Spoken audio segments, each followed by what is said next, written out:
So welcome everyone. I'm Peter Larson and I'm the chair of the Ottawa Forum on Israel-Palestine. And I'm delighted to be talking to Yazan al-Bawwab, who has a very interesting story to tell. Yazan, thanks for spending a few minutes with us. No worries. Thanks a lot for having me. So Yazan is a very interesting young man with a rather interesting history. Came to my attention that he turns out to be a member of the Palestine delegation at the Olympics, the Tokyo Olympics. Palestine had a small delegation of 5 people, I believe. And Yazan, you were a member of that delegation and swimming. You were swimming the 100 meters freestyle. Is that correct? Yep. Okay, so this for Canadians, this is strange. You live in Ottawa, but you're on the Palestine Olympic team. Let's go back a little bit. Where do you come from? Oh, buddy. Okay. Well, as a Palestinian, this question is it's a tricky question when you ask a Palestinian where they're from. So I'll try to cut it down because my life's like all over the place. So I was born in Saudi, in Jeddah. And right after that, we moved to Dubai. So I lived my whole life in Dubai. So from like 3 to 18. Just tell me, how did your parents come to be in Saudi? Oh, jobs, work, and that kind of environment. And before that, they lived in Italy, but that's coming next. So I'm born in Saudi. Then I lived in there for like a year or two, and then lived the rest of my life till I was 18 in Dubai. Then came to Carleton University, and I'm doing my mechanical engineering degree in Canada. I have an Italian passport and only an Italian passport. I got my Palestinian one recently to compete, so like a year or 2 years ago. So yeah, I'm all over the place, been almost everywhere in the world. Where am I from? I mean, my blood's Palestinian. I'll always be Palestinian, but other than my blood, other than my heart, sorry, I'm from everywhere. So. Okay. Now, how do you, so you were in Dubai, you're a swimmer, you were somehow swimming there and you came to somebody's attention as a potential candidate to represent Palestine in Tokyo. Is that right? How did that happen? Okay, well, I swim from when I was swimming from when I was 3 because my dad's a refugee and he never actually got the opportunity to swim. So that's the reason why I swim, is because he was pushing it and he used to take us to training and wanting us to be swimmers. Maybe not the Olympics, but he's a refugee from Palestine, is that right? Yes. And so I'm technically a refugee too because I have the papers and everything. Right. Okay. And he was from where in Palestine? He was from I know it in Arabic. It's Lid. I'm not Lid. sure. Yeah, I'm not sure what that is in English. Also called Lida, but I think Spud Israel refers to it as Lida. Yeah. So when he was a kid, they moved. They took over the house, and he had to move to a mukhayyam. I don't know if you know what that means. Mukhayyam, no. It's like an area with like tents and stuff, and then kind of a concentration camp, so a refugee camp. Like a camp, yeah. So a camp, and he lived there for a bit, like under the UN. Yeah. He went to the UN schools and all that kind of stuff, and then he moved to now okay. they live in Ramallah. Okay. Yeah. So you're swimming there from the age of 3. Your dad was going to swim, and obviously you're good at it, right? I mean, that's. Well, actually, I was in Dubai. I was just swimming because I was swimming. That's just, it's like playing soccer. You just play soccer. And then one day I looked up like the Palestinian times because all my friends were going out to nationals. So some of my friends swim for the French Olympic team. My coach is the French Olympic coach. Like, she's really high up. So I'm just like, oh, let's see what Palestine can offer. So I just look up the times and they're just like, they're not much. Not much, but they're like kind of embarrassing more than anything. So I'm just like, wow, that must mean maybe possibly that I could, go out and do something. So So we reached out because one of my uncles has a friend that's part of the swimming federation, and he kind of reached out to them, and then it was a lot of hassle. It was not easy at all, but it ended up having to go. So what was like Canadian athletes go through various competitive levels. They travel around Canada, go to swim meets, get training, and so on. Were you basically on your own in this, or how were you? Okay, so in how it works is in Canada, since it's there's like top countries that like the US, America, US, France, Germany, all those like really high level countries that have won like a lot of medals. They get to pick 2 people to go to the Olympics for each event. And so how it works is you make a time, right? And you mean a qualifying time for that event? Is that what you mean?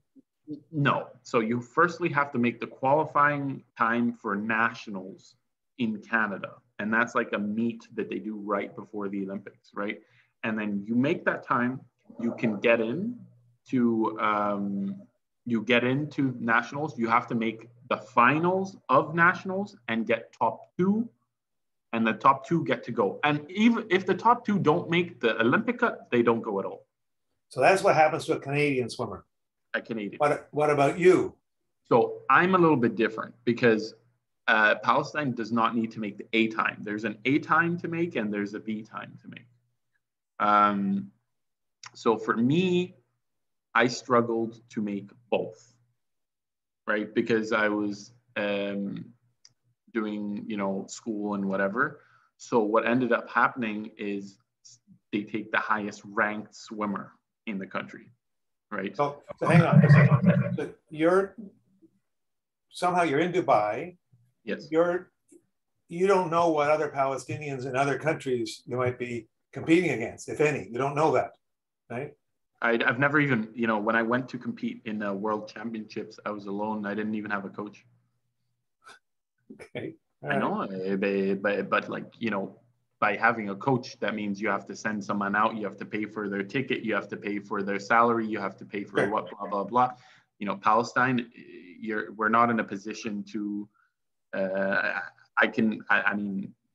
not in a position to think about sports at the current time. They're not really funding anything. There's no funding whatsoever in any circumstance. The only funding I got was the plane ticket to Tokyo. So the PA or someone gives you a plane ticket. Yeah. But there's also accommodation. I mean, it's expensive being there as well, right? Yeah, but like they paid for accommodation, they paid for plane tickets, but in terms of training, in terms of coaches. So that's you or your parents or your friends or whatever. I coach myself. I'm a coach. I'm a level 4 American Swimming Coach Association, which is if I was in America, I could coach Olympic swimmers. So as Palestinians, we try to educate ourselves so we can be the top. Right. Yeah. Okay. So so you're practicing in Dubai. You're watching your times. You get someone say, "Okay, we'll sponsor. You're good enough. Your numbers are good enough." And Palestine got some kind of special entry into the Olympics, right? There's some kind of dispensation for poor countries, or I don't know what the category is, but So how it is there is something called a white card, right? And that's just for participation. Now usually Palestine gets around 4, right? So this year they took up 5, which is really impressive.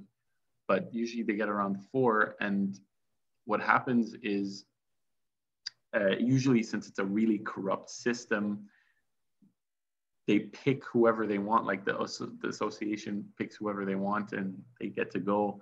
And that's it. But then this year they were like, oh, wait, you have a high ranked swimmer. And I qualified to go to the world champs. So I'm like really up there with I just missed it by a few milliseconds, but I qualified to go to world champs. So like the Olympic committee knew me. So they picked the person and they were like, wait, the Olympic committee was like, wait, no, you have a swimmer. You're going to take your swimmer. So that's how I went. Mm-hmm. Because it's very corrupt. They take whoever they want. It doesn't mean that they're better at sport. They just take whoever they want. You're done with the Olympic committee now. Is this No. The swimming federation. And who is So that? how it works is there's an Olympic committee in the top, and then there's a federation for each sport. Right. So there's someone responsible for swimming, someone responsible for judo, someone responsible for soccer, right? And then those people give out the names to the Olympic committee. Right? So I'm still not. Are you talking about Palestinian federations, or these are international federations? Palestinian Federation picks whoever they want from Palestine, right? And also, if I qualify, it doesn't matter. They don't need to take me if I qualify. They get to take whoever they want. So the Palestinians are like, okay, we want to take person A, right? So, but this time, person A was compared to me, which was, and then the Olympic committee had to come down. Okay, and they were like, no, you have a swimmer. You take your swimmer. That was good. Okay. All right. So you're practicing. You then make your own flight arrangements. You make your own. I mean, No. They paid for flights, but the hardship is to even compete. So it was really hard for me to compete because, firstly, I needed a Palestinian passport. Right. And that's the problem with Palestine is you can't get that passport because a lot of people that are Palestinian, they can't even enter Palestine. Right. And if you want to compete for Palestine, think again if you can't, there's no way of you getting that passport. In fact, I imagine that until you got this passport, you wouldn't have been able to go into Palestine. Is that right? The Israelis would not have allowed you. Okay. All right. I don't know Israelis, but you need a passport to compete for the country, right? Okay. So I don't know how then you'd have to ask, how do you get a Palestinian passport? How do you enter Palestine? So got that. Took me a hassle, obviously. I have the Hawiya, which is the green card. So my dad got it for me when I was below 16. You have to get that. So I can enter Palestine. I'm one of the lucky people who leave and are allowed to come back, and it's a privilege. But so got the passport. But another problem is they saw that it was fast, and then they had a friend of theirs, and they're not too eager on sending out new people, and they just want someone ready, like a package deal, and just ready. They just take them out, and they're proud of them, and that's it. But in terms of funding, in terms of comparing it to other countries, it's just sad. So it was really hard. Really hard talking. Someone doesn't want to send you out, even to go swim. Imagine that. It's not like who's faster. It's we don't want to send you out. It's just like what? Because what? I don't understand. But anyways, it happened, and we're happy. So. All right. So you arrive in Tokyo, and someone takes you by the hand and figuratively takes you to your accommodation. And how are you received as a Palestinian in Tokyo at the Olympics? Actually, this is a very interesting thing. I think that you'll enjoy. In the Olympic Committee, it's like a mini world. Okay, everything everyone wears, where they live, who you speak to, who you're friends with, who looks at you differently, who doesn't. It's all kind of played in this miniature world made up of 10,000 people. So I mean, I got my Palestinian gear, which if you compare it to the American gear, you can clearly see a difference. They'll have nice clothes and nice shoes, 1,000 pairs of everything. I had 3 pairs, and one of them I needed to wash every other day, and it was the hassle and whatever. The accommodations, they put us next to really small countries and on the side, and then all the other countries have nice big buildings and shiny buildings and whatever. People who you talk to, usually Arabs come up to us hi, how are you? And then you get the usual glare Palestine, whatever.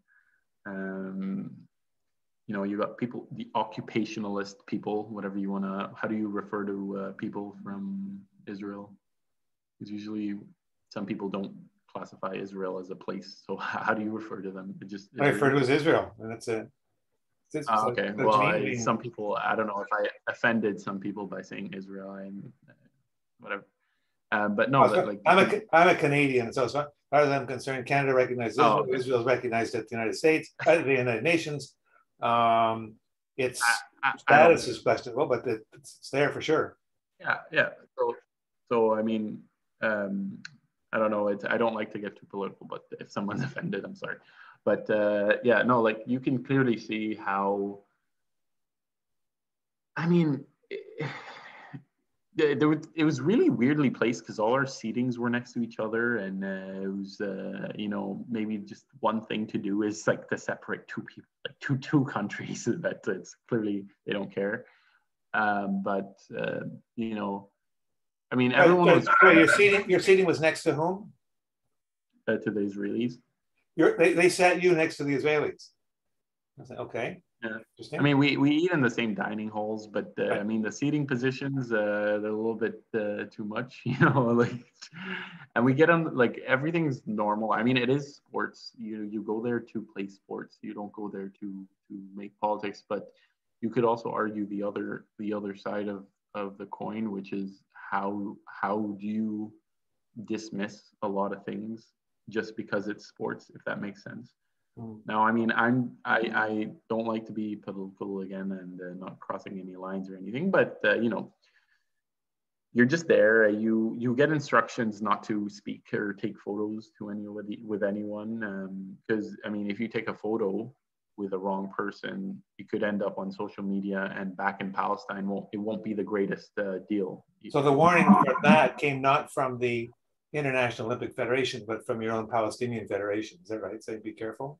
No. It came from me and the way I think and my parents and whatever. I mean, it's happened before, right? And it's that someone takes a photo with one of them and it ends up on social media, and you have a country of people that their kids are dying, and do you want to see a photo like that? Like, yeah. Probably not. Right. So you got to represent, I guess, the way people think there. Sure. What I do is I swim. I put my head down. I just go eat. Right. I'm in the hall. I see someone. So I'm Canadian. Well, I'm not Canadian. I'm Italian. But I mean, I live in Canada and I'm European. I've lived in Dubai my whole life, so I understand both ways of thinking. And I just try to be neutral. Not bother anyone. I don't hate anyone personally. So. Right. So Yazan, how did you do? Swimming. Well, how did I do? For me personally, I went there and I have to explain a little bit before. So they told me that I'm going 10 days before the event. Right. So against people who've been training for this for a year, right? They train for 4 years. They don't train for a year. Okay. So the whole thing the international committee came down. So that's how I ended up going. Right. So I was just, I haven't touched the water in 2 years, because I do school. And that's another problem actually that I wanted to talk about is that, it's not the same as other countries. You just expect me to swim like everyone else. My parents were the first people out of Palestine. I can't afford to swim because I have to do my life first, and that's engineer, make money, whatever the case may be. But I can't afford to just swim. It's not a privilege for me to rely on a government or something to pay for me, because Palestine's not going to pay for me. Yeah. Right. I need to make a living somehow. So it's really different, and also the thinking and from Palestinian thinking, there's no way I'm going to become a swimmer. They'll be like, oh, you swim? Oh, what else do you do for a living? It's not a yeah. thing. So the Olympic athletes are. Anyways, I mean, the other Olympic are, to all intents and purposes, professionals in the sense that that's for a given period of time. That's what they do. Right? They do some other things, but they get it. In Canada, I think they get some kind of minimal. They don't live very high on the hog, but they get some basic things paid for, so they can focus on their training, as I understand it. Yeah, no, but it's not just that. It's just the Canadian. In general, as a citizen, you live well. If you don't have a job, if you need help from the government, there's shelters, there's whatever it is, whatever the case may be. There's life here. Palestine, there's no way. You don't have money. You're right. Kindness of God's heart if you believe in God. But anyways, So, I mean, I went there. I was pretty happy. I was there to represent more than anything, really, to participate, show Palestine, talk to a lot of athletes, kind of educate them on the subject a little bit. That just show them that I'm a Palestinian, like I'm like Sure. you, to say that I'm not like uneducated and just want to hurt people. I don't know if some of them had misconceptions, some of them didn't. So, I mean, one thing for us Palestinians is you'll see a lot of us like go to school and think school is very highly, and so the opposite side. But for us too, I mean, it's to show people that, I mean, I feel like we deserve respect, if that makes sense to you, because if I was just a Palestinian in Palestine, have no university degree, I feel like I'm less of a person. It's like that. I know it's hard to think, but I mean, Palestine people die all the time, and I mean, it's just another number on the screen. But if you're here and you're educated and you have money, for example, whatever it is, swimming, Olympian, whatever, that's what raises you in the society, and then that's how you represent your country well, if that makes sense. Sorry if I'm going off topic. I'm sorry. Well, we're gonna move towards. I know you were busy working on your studies, and I wanted to ask you: you're back in Ottawa at Carleton, or you're starting to pick up the threads of your studying? Do people ask you about your experience? Do they know about it? Probably not many people. Oh yeah. I got a tattoo. Good for you. Yeah, so just like a lot of people in the gym, like, do you go to the Olympics? Oh my God, oh my God, oh my God. And I was friends with a bunch of Canadian athletes. So, they come over and stuff, and we're pretty, I mean, it's pretty cool. It's a nice experience. And I was going to say, when I was swimming, I was having so much fun, man. I was looking down at the cameras. No foul. I don't know. I was just there. Like, what am I going to do? So I meant to ask you, were you happy with your time? Did you, in the end, did you have a good time given the constraints that you're working under? Oh yeah. Oh, that is pretty good. It's good I didn't like end up doing anything. No, that was pretty good. Like, I'm very ecstatic. Like, didn't even imagine that. I thought it'd go a little bit slower. I mean, my PB is around 4 seconds faster than that, and 4 seconds in swimming is it's pretty like drastic. Right. So, but I was having fun. Bella Hadid. I don't know if you know who she is. No. Okay, she's like a very famous Palestinian. Like, she has like 50 million Instagram followers. She followed me and like she messaged me and that kind of stuff. Like, and I told my friends. I mean, I don't know who she was, but then now I know. But all of them went crazy. Like, no way, she's like a Kardashian person. I don't know. But no, I had a lot of fun. It's an experience of a lifetime. And now I'm looking forward to obviously compete in the next Olympics. But the next one, we want to go and we want to compete, if that makes sense. Right. But it's not as easy as you think, because you'd think the next person would be like, okay, I'm just going to go swim and whatever. But it doesn't matter if you qualify or not, because they can take whoever they want. So talking, all this trouble in front of you, if they're going to enter you into events, it's really hard. It's anyways, but we're happy, So what was I going to say? Yeah, so school, I've just come back to school. One of my teachers watched me on TV, and then so I'm in engineering. So she gave me 3 days after I finished to watch like 12 lectures. So I'm like, thankful. But not the best of help, but better than nothing. Because she's like. Yazan, Bawwab, what an interesting story. Thank you for sharing it with us. I wish you success in your studies at Carleton, and I hope you make the cut for the Palestine swimming delegation in Paris in 2024. Thanks. Thank you so much. I'm half a second off, so it's probably going to happen. It will happen.